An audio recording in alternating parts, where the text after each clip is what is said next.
Walang consistency. Itong SONA ng ating presidente. In other words, mga kababayan, hindi connect sa mga previous niya na SONA. Parang walang direksyon, walang timon, mga kababayan. Walang vision. Ang ating presidente kung saan talaga siya papunta. Dahil itong kanyang mga SONA, simulat sa pool pa lang, mga kababayan, ay paiba-iba ang mga priorities, mga kababayan. Kumbaga sa kanyang pangiwi-ngiwi, mga kababayan.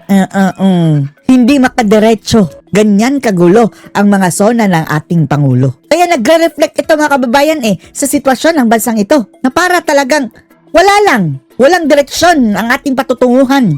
Dahil itong ating presidente, ginagawa lang kung ano ang kanyang pinagtitripan. Kung ano lang mapasok sa isip, mga kababayan, hindi katulad din ng Tatay Digong na mayroon talagang plataforma, mga kababayan. Good governance, anti-crime and corruption, anti-drugs. Nakafocus si Tatay Digong dyan. Pero itong kay Bangag, iba-iba bawat taon.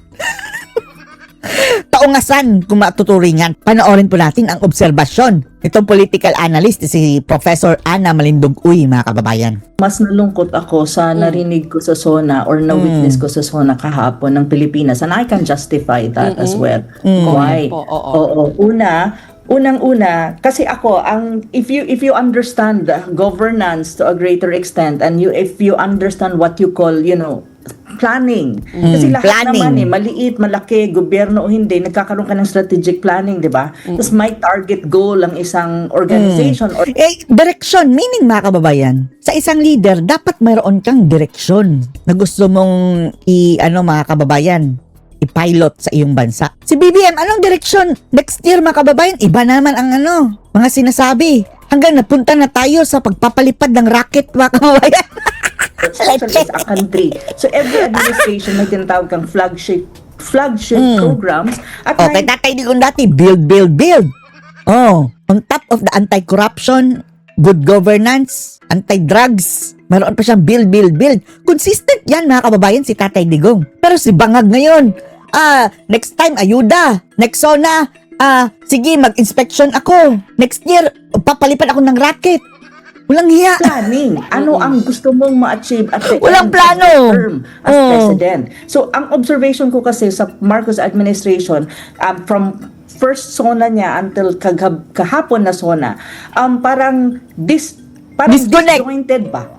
Disconnected ang lahat ng SONA niya from first to the ngayon. Walang master plan, mga kababayan. Kung sa bagay, nung tumakbo yang si Marcos, wala naman talagang plataforma. Ang kanyang laging sinasabi, mga kababayan, sama-sama tayong babangong muli. Tayo naman dati na mga baliw, mga uto-uto. Bravo! Isang sentence, mga kababayan, ni Bangag. Sama-sama tayong babangong muli. Yun pala, bumangag muli. Walang plataforma, hindi yan plataforma ang sama-sama tayong babangong muli, ha? Slogan lang yan, mga kababayan, as a matter of fact.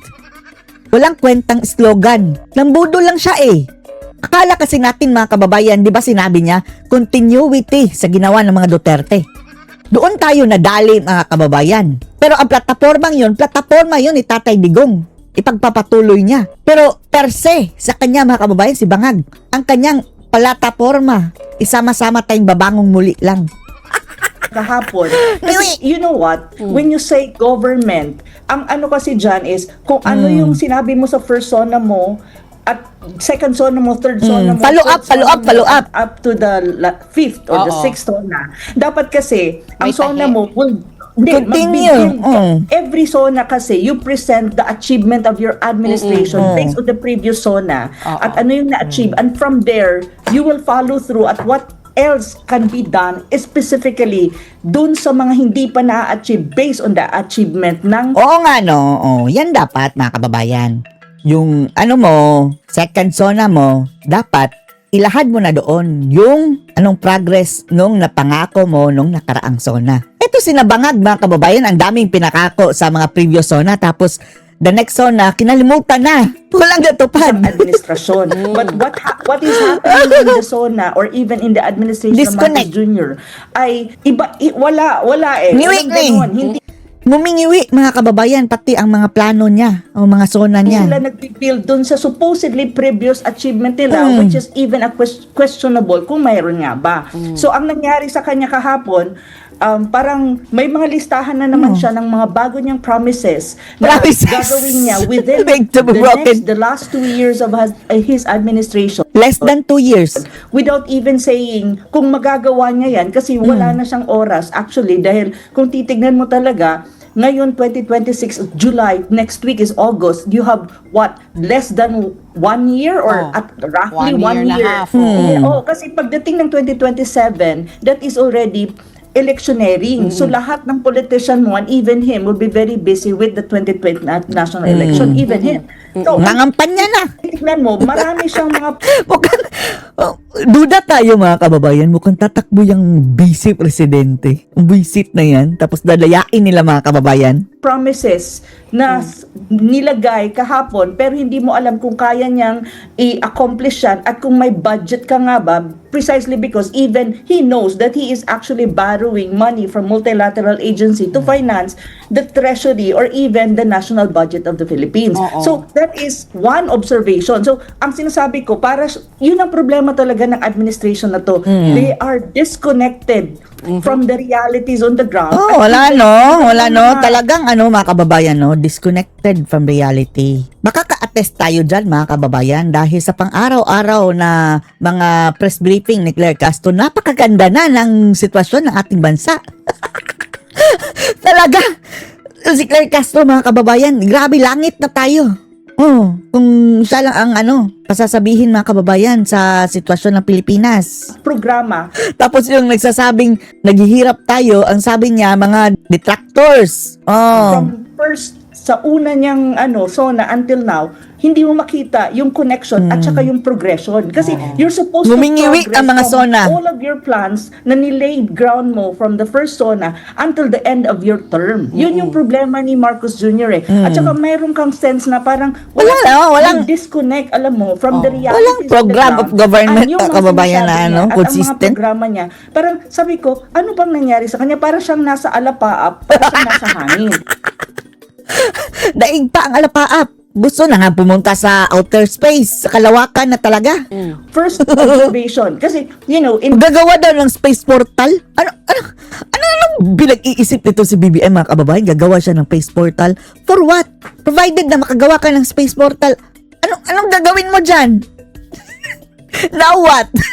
government and in governance, there are 4 Pupunta ka dun. important Palagi. sector na dapat makikita mo talaga ang achievement Bangag. at ano pa ang gagawin para mag-improve. First is the economy. The economy. Medyo hindi ko naintindihan kung Wala bagsak ng ekonomiya kung talagang mayroon siyang, kasi alam mo, ang ekonomiya, ang sinasabi niya, the economy is getting better and functioning very well.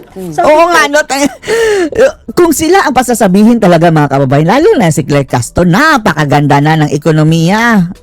Para na talagang wala tayong problema. Magagalit pa sila mga kababayan kung sabihin, hindi naman yan ang nararamdaman ng mga tao. Sasabihin niya, sabi ng mga detractors. Tingnan yung mga visit na to. para ano ba si President? Alam ba niya yung sinasabi niya? Kasi ang sinasabi niya, hindi lapat dun sa realidad ng buhay ng mga Pilipino.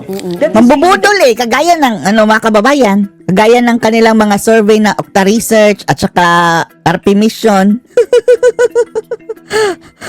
Out of this world mga kababayan ang mga resulta ng kanilang findings. First, on growth. Growth, ang target nila mula nung first SONA niya is 7% or to 8%. Ano nangyari? Tulang.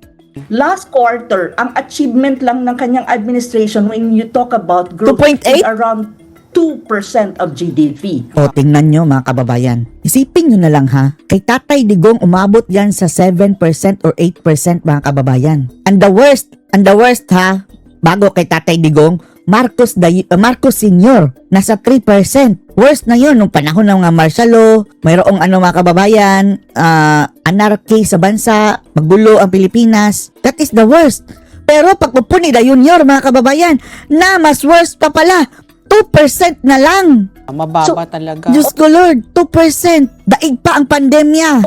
Hindi lang yon. Misleading ang mga sinabi niya sa SONA niya. Misleading. At ang sinasabi niya, Mayroon pa nga siguro dang fake news noon sa mga pinagsasabi niya sa SONA. 20 pesos Kailangan na pa rice i-fact check. is already there, but that is not solution to the food security problem of the Philippines. Oh, That is dahil not- hindi yan mga kababayan 20 pesos talaga, subsidized yun Napagastos pa nga ng mahal mga kababayan ang gobyerno, na shoulder ng taong bayan dahil sa mga bigas-bigas na yan mga kababayan na binibenta pa nila, buisit no. Nag-aayuda na lang nga kayo, ibigay nyo na lang.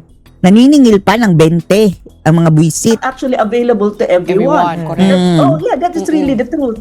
And then ang sabi pa niya pagdating naman sa inflation, actually ang inflation mataas because look, national rice inflation is 15% in June 2026. Imagine that, and now July pa lang.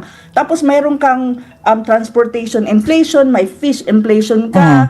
Plus inflation pa mga kababayan dahil bumagsak ang halaga ng piso. Yan. May an over Lahat ng import natin dolyar. Tapos mahal ang dolyar. alam mo, yung overall food inflation is around 4.5%.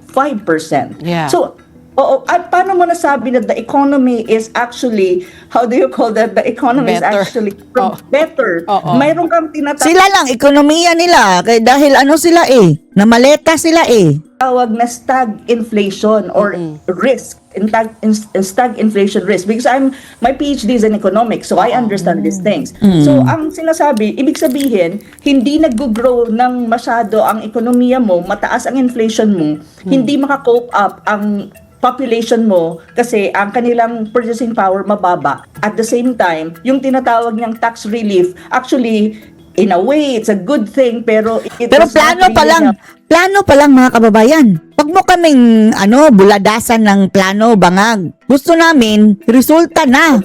Kasi ang tax ngayon naman kasi kung titignan mo ang taxation ng Pilipinas, may mga relief na, and even the lower rank lower population ng in terms of economic status, meron naman talaga marami dyan ang hindi nagbabayad.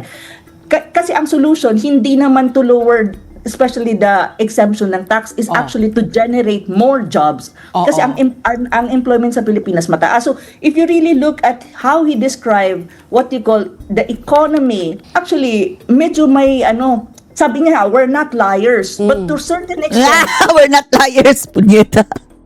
Palakpakan ang mga buaya, no? Nakakakilabot yun, mga kababayan. Yee! Kung pagsabi mo na lang na you're not liar, liar ka na, ngagba. in that aspect of his SONA, medyo misleading ang mga sinabi ng Pangulo. Yun ang Liar sabi nga. ko, ay, bakit Diyan pa lang, ganon? pagsabi niya, liar na Yun. siya. And then, because the economy is very important. Yeah. Aside from the economy, you have good governance. Ito yung medyo na ako na parang, sir, ang sabi mo, Sir! noong 2025 SONA mo, mahiya naman kayo. Oh. Tapos, ngayon lang, kung kailan magsusona ulit mga kababayan, ngayon lang minadali na nilaglag si Tambaluslos. At mananagot. Pero at the end of the day, dun sa Tragis. kanyang Tapos, hindi pa natin alam kung nakatakas ng baboy mga kababayan. Ang tanong ko, okay, sinabi niya yun 2025. So, dapat ngayon sa 2026, he elaborated dapat kung ano yung result ng tinatawag mong Mahiya. combating massive corruption in government. Because to be very frank, ang na-mention lang niya is mga kontratista. Hindi niya naiintindihan na ang kontratista ay hindi yun yung big fishes ng massive corruption in government, ng especially flood control. May malalaking isda dyan na Mambabatas. hindi pa niya Pati siya mismo, sarili niya mga kababayan, ang malaking isda. hindi actually nabibigyan ng kaukulang investigation ng kanyang administration. Tapos nagkaroon siya ng political grandstanding saying na I am the president of the people, not of my family. Highlighting Martin Dahil ang Romualdez as the post Dahil ang president ng kanyang family is ang palaka. parang ginawa niyang trophy si Martin Romualdez saying na may mga kaso na ilalatag kay Martin Romualdez, but take note, Budol. there are really those cases because as far as we know, nasa Wala pa, preliminary investigation siya. And when you say preliminary investigation in the Philippines, to be very frank, the possibility of it that will not push through is very high. Kasi even the ombudsman is saying that, and even the DOJ is saying na they're building the case kasi hindi daw nila makonect at wala daw silang sufficient evidence to even file a case against Martin Romualdez. So that is even Tapos, di ba? Ang naunang sinabi ni Boying, mga kababayan, baka gross negligence ang aming ikakaso. Gross negligence. Naloko. Civil case lang. Bakit mo ginamit yung yung pinsan mo, yet wala ka namang concrete na, alam mo yun, yung concrete na maipapakita sa buong madlang people na Kung paano actually, panagutin. mayroon na ngang case against Martin Romualdez, but Martin Romualdez is just one. Oo. He needs to remember. Andyan that, pa si when Sandro, you talk about di ba? corruption, there's a lot of things that if you really is serious about this, one thing that he needs to understand, ang corruption sa Pilipinas does not operate in a political vacuum. Mayroon siyang proseso, kung i-analyze mo siya, una, ang budget enacted by an administration dominated by Congress. In a way, the president there's such a thing as command responsibility. He even had to acknowledge that. Second, ang appropriation mo is signed by the president into a law. So, kung accountability ang pag-uusapan mo, accountable siya din.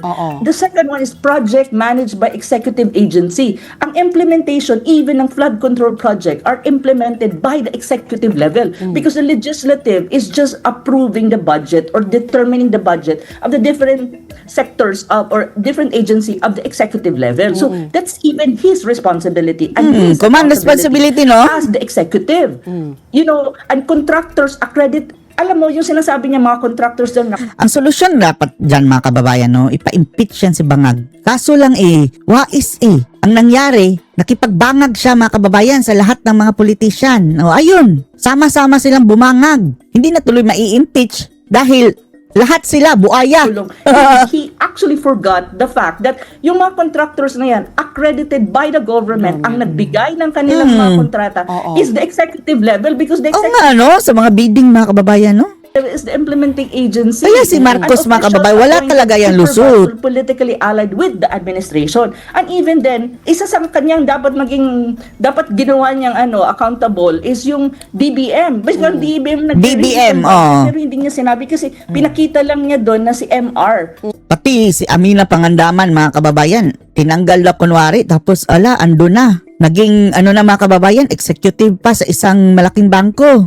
MR is the sacrificial Funny, lamb. funny, funny. Hindi nga malinaw kung ano ba talaga ang Grabing kaso na kabangagan. malalatag kay MR. Nauna pa nga nilang kasuhan si Senator Marcoleta. Marcoleta. In fact, ang kaso Ngayon si Senator Cayetano. Marcoleta is not even sure ang ombudsman kung tama nga ba ang kaso. ang ombudsman, hindi alam. Nilatag nila kay Senator Marcoleta and yet Marcoleta is already in prison.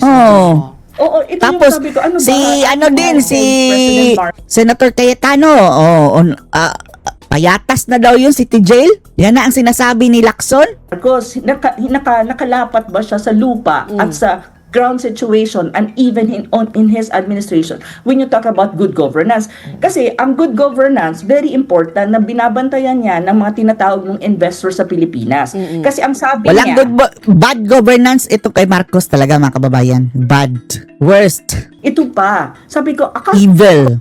we're not liars. Kasi sabi niya, we're not liars. Yes. Oo. Yet, Liars. pagdating sa sinabi niya na ang foreign investors daw and capital investment in the Philippines is increasing and it's getting better. Sabi ko, how it's become better when in fact the Philippine Statistic Authority even released na bumababa ang capital Foreign. investment na pumapasok sa Oo. Pilipinas from outside precisely because of one factor. That is massive corruption in government. And that's an Massive issue of good corruption governance. in government. Sa mga tulad ko na nakikita yan, hinihintay ko paano mo kakabit-kabit ito, paano mo susolusyonan given na kulang ka na sa oras, di ba? correct. So, yun yung mga bagay Okay. na parang sandali muna. Ano bang nangyari sa kanya?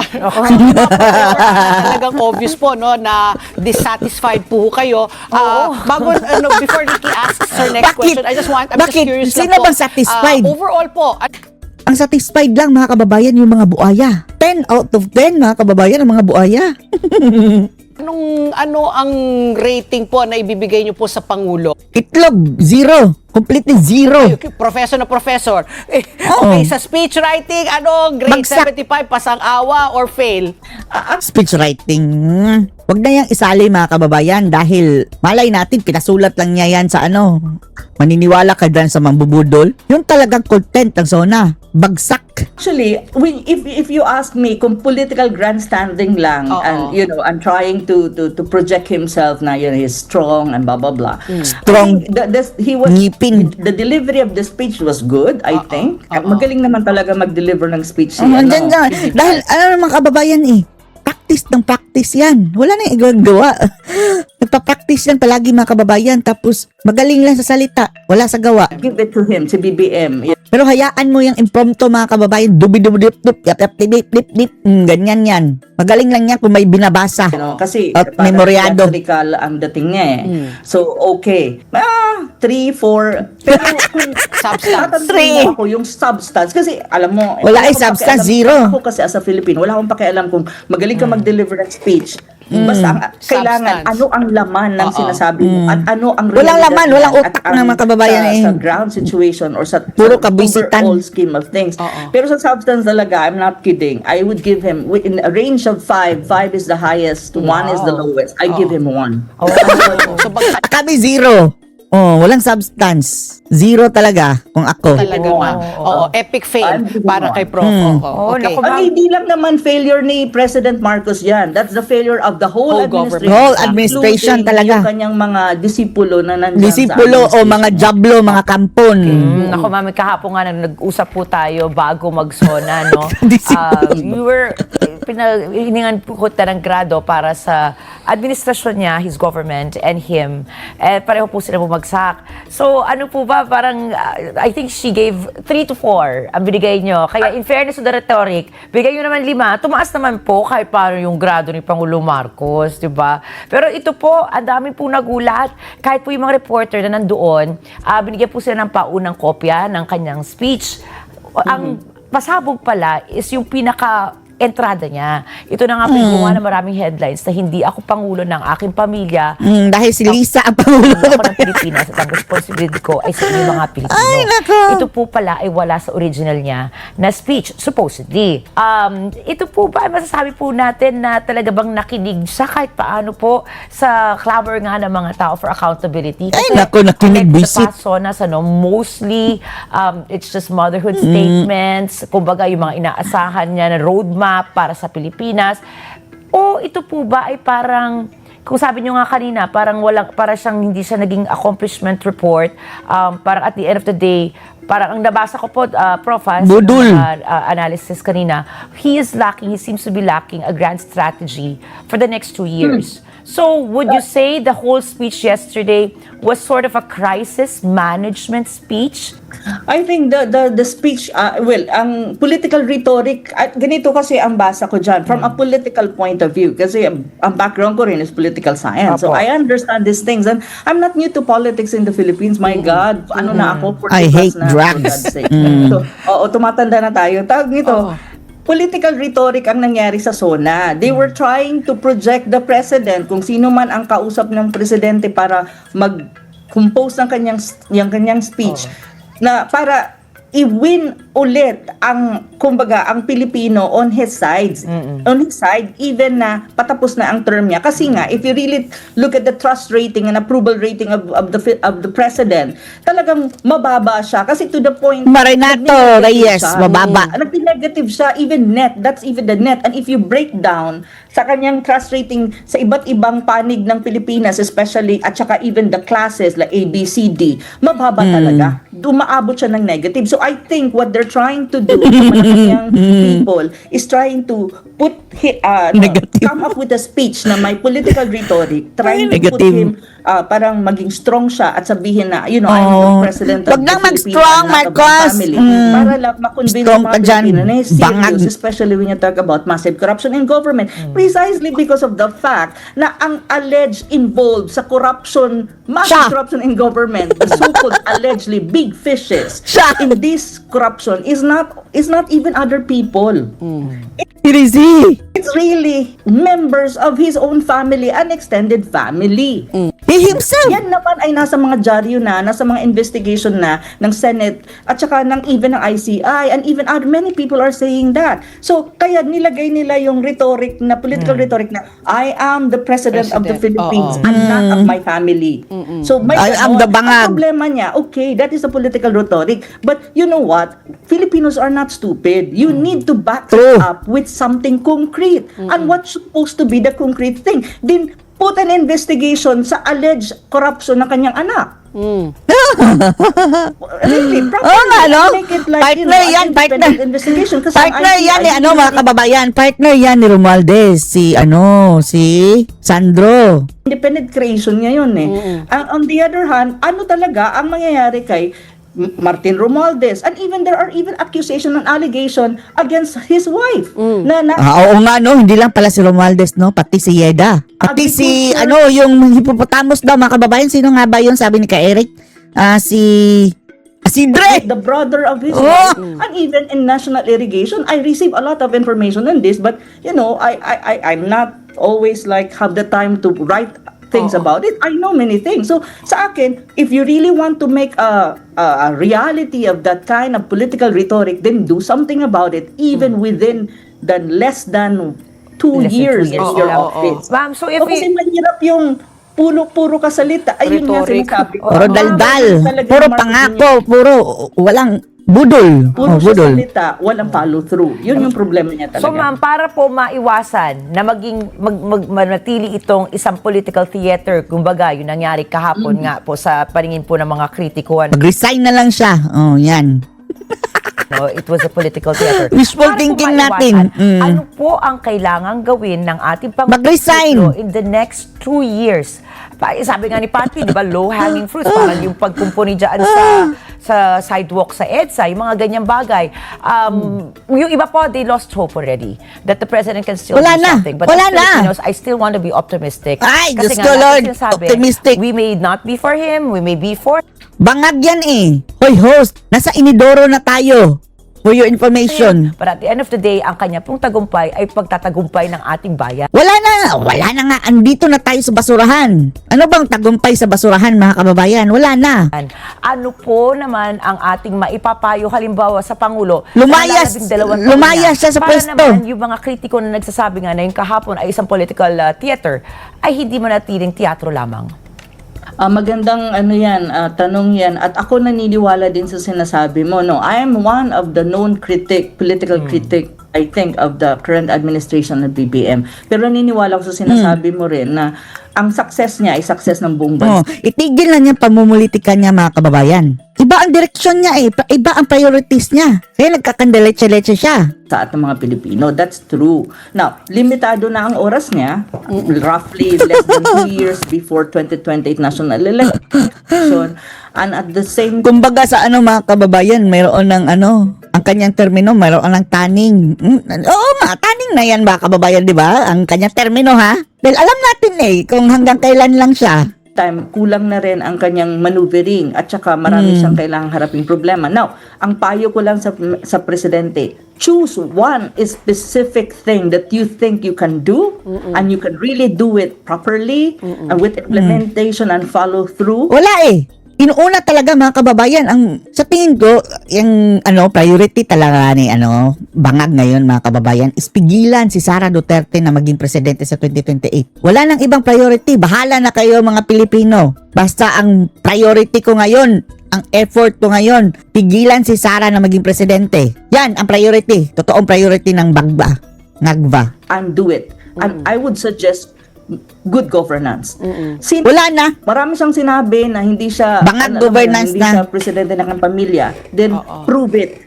Prove it by really putting forward and giving direction to the concerned agency na mailatag ang mga kaso sa kanyang mga political allies na sangkot or allegedly nasasangkot sa massive corruption in government at wag niyang protektahan niya mga yan.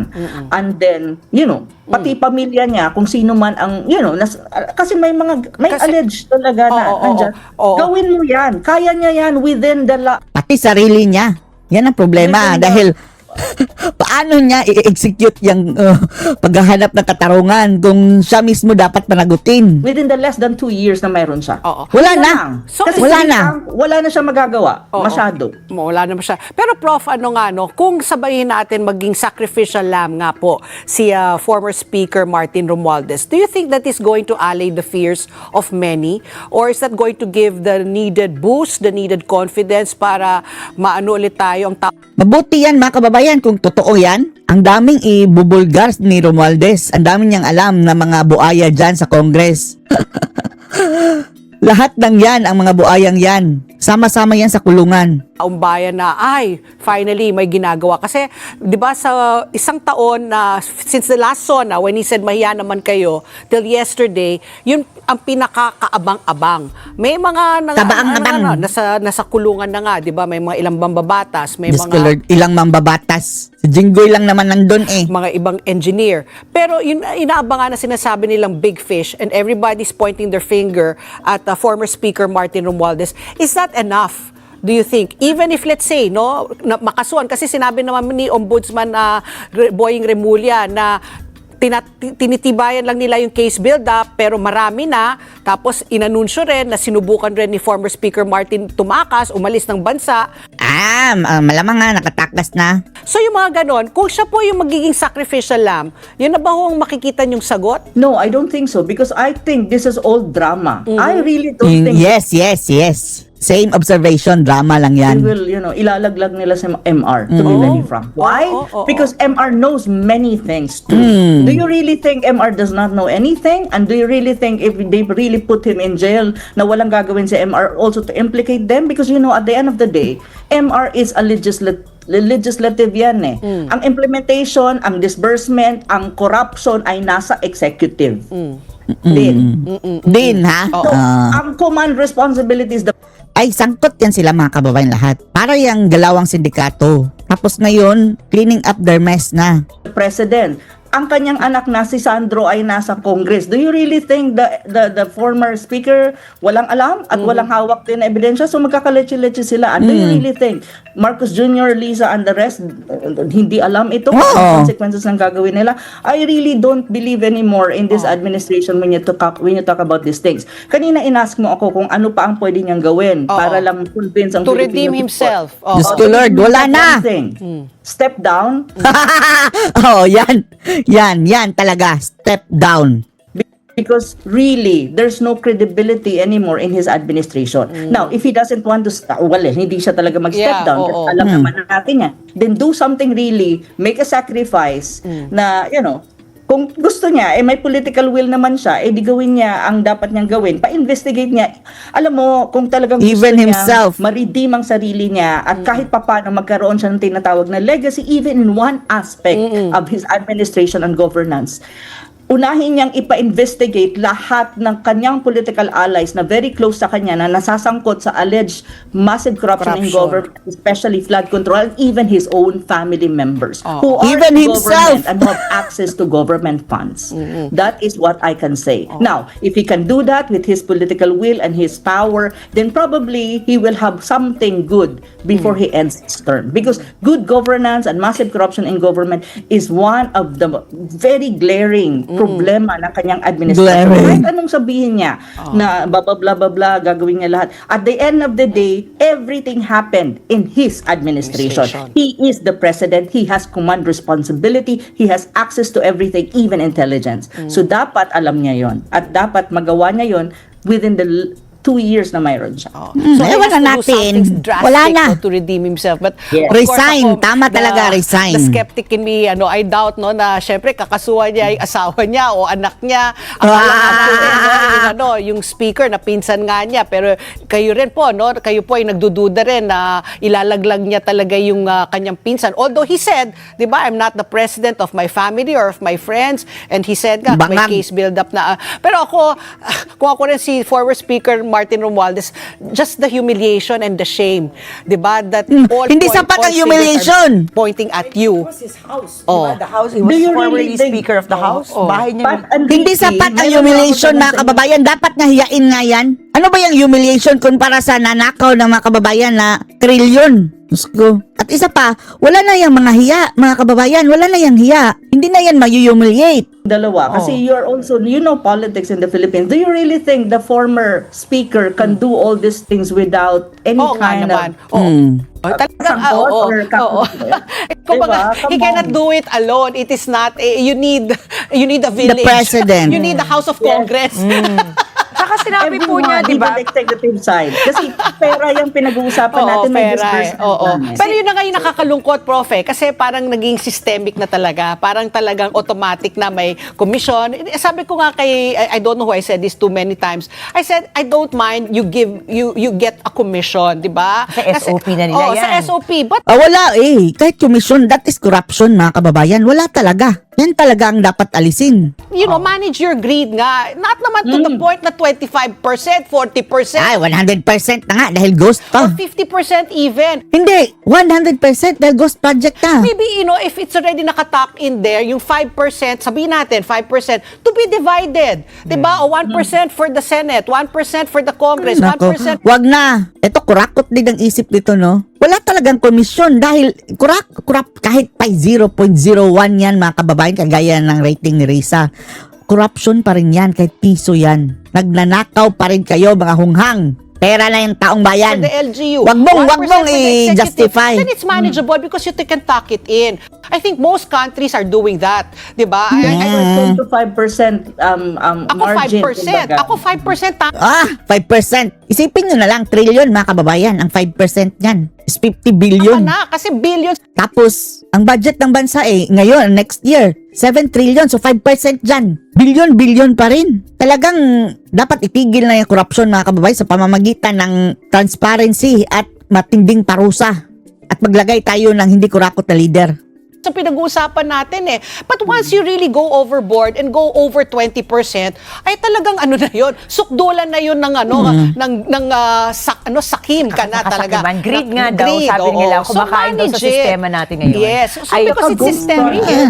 Yes, Oo, that's yun the na. worst. Saan yan nag-uumpisa ng corruption, di ba? Sa maliit. Once nangurakot ka, mga kababayan, palaki lang ng palaki. Diba? So, Never mind. kesyo If there's 5% really a yan o project hindi. and you just Dapat hindi. Price. priced it, di ba? But for you also to undercut it, for you also substandard, and then a lot of people will perish, that's already really a crime and a sin already. To me, Hindi na siya personally. acceptable. Oo, no? hindi na acceptable. Hindi siya But acceptable. yun na nga, you put Kahit papano, kahit ano, mga kababayan, yung corruption is never acceptable. a percentage there, okay, di ba? Sige, na everybody happy. So, Pero, treat it like Everybody a business. happy. treat it like a business, and you also be, Eto, delikado ito, mga kababayan. Kurakot din itong criminal minds din ito. Okay lang sa kanya 5% eh. kumbaga, you be transparent. Na okay, ito yung project cost, 110 million. Diyos ko Pero yung niya. 10 million, sabihin natin, kasi ito, kailangan rin lagyan or whatever. See? Corruption pa rin yan. 5% of 100 million is 5 million. Galing yan sa tax natin, ha? Di ba, nakatak in na Sa tingin mo doon. ilalagay. No. What I'm saying is, di ba, it's not, but at least alam na natin. Pragmatic approach. Oo, The oo. pragmatic approach based on reality. Yeah, Kasi reality. reality sa Pilipinas yan eh. Oo, pero yun na nga kasi naging swapang ng paswapang eh. Sumobra. Sumobra. Sumobra. Naririnig ko na yun po dati. Nung panahon pa siguro Naging ni Marcos 100%. Sr., meron na talaga yan. Pero, Ay, oo. Actually, si Marcos Sr., mga kababayan, ang dapat sisihin yan dahil kaya nagkaganyan nagkakandaleche-leche ang corruption sa ating bansa, mga kababayan, dahil nung nangurakot si Senior, walang napanagot, walang ang nakulong, naging presidente pa nga ang anak niyang bangag. Kaya ang sabi ng mga kurakot ng mga buhaya ngayon, mga kababayan, madali lang palang takasan ang pananagutan. Mangurakot na rin tayo. Si Senior nga, naging presidente pa ang anak. Yan. Kaya etong pangurakot ni Junior ngayon, hindi na ito dapat palampasin dahil magiging role model na naman yan, mga kababayan, panibagong role model ng mga buhaya.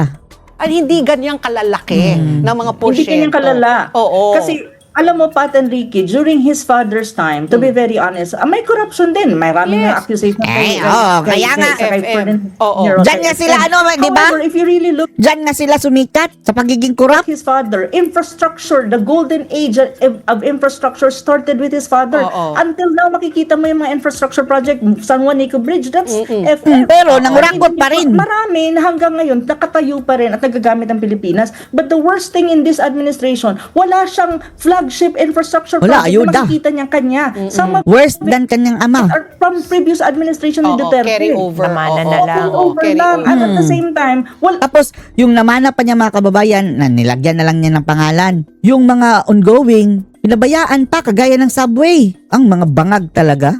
maraming ghost project at hindi ko and even now because of this massive corruption in government. Actually, right now, ang problema naman, walang infrastructure project na itinatayo ang gobyerno at walang nangyayari. Yun yung problema na kailangan mo naman ng infrastructure. Kasi kailangan natin Trabaho. ng bagong bridges, trabaho, and all that. At saka, you really need infrastructure if you want to develop your country, especially bridges, Correct. ang mga road and farm-to-market roads and all that. Ngayon naman, yan ang problema. Wala namang nangyayaring ganon. So, Wala. maraming I was talking to one Chinese steel company owner Oo. just 2 days ago. Sabi niya, nag-stop na daw sila ng operation sa Pilipinas sa pagsusupply ng steel. Wala naman silang kinikita kasi wala naman daw infrastructure Infrastruktura. project sa public na sector and Oo. even the private sector. So, pababa daw yung Negosyo. business negosyo when you talk about infrastructure. Kaya umalis sila sa Pilipinas at hindi na daw muna sila magbi-business sa see? Pilipinas. Ay, naku. Yun yung sinabi sa Bangag. Nasaan na yung bangag? Nagsialisa na mga investor. So again, this was the penultimate Maganda pa rin ang SONA, second buhay to the bangag. last. So I guess Maganda he pa rin has ang 1 ekonomiya. year, 'di ba? Before his final SONA. At tingnan nga natin, Next year, wala na. ako Last nga, SONA sabi na. ko kay Ricky, ako low-hanging fruits na, yung diretso sa bituka na ng mga mamamayan para maski na papano, wag na tayo grand promises or grand dreams. Tapos naman Wala na kwenta mga kababayan. Bakit pa magpa-promise? Wala na siyang oras para tuparin ng promise. space ship. Dagdag budol. Unless we will send all the corrupt officials on that rocket ship and ship them out to Mars. Next year, magpapalipad ng rocket ang bangag. Thank you very much po, Professor Thank you, Prof. Ana. Always very interesting having you on the show. Have a safe Tuesday po. Maraming salamat po, Thank Professor you, Prof. Ana. Ana. Thank you. Bye-bye. Have a good day. Goodbye. Have a good day.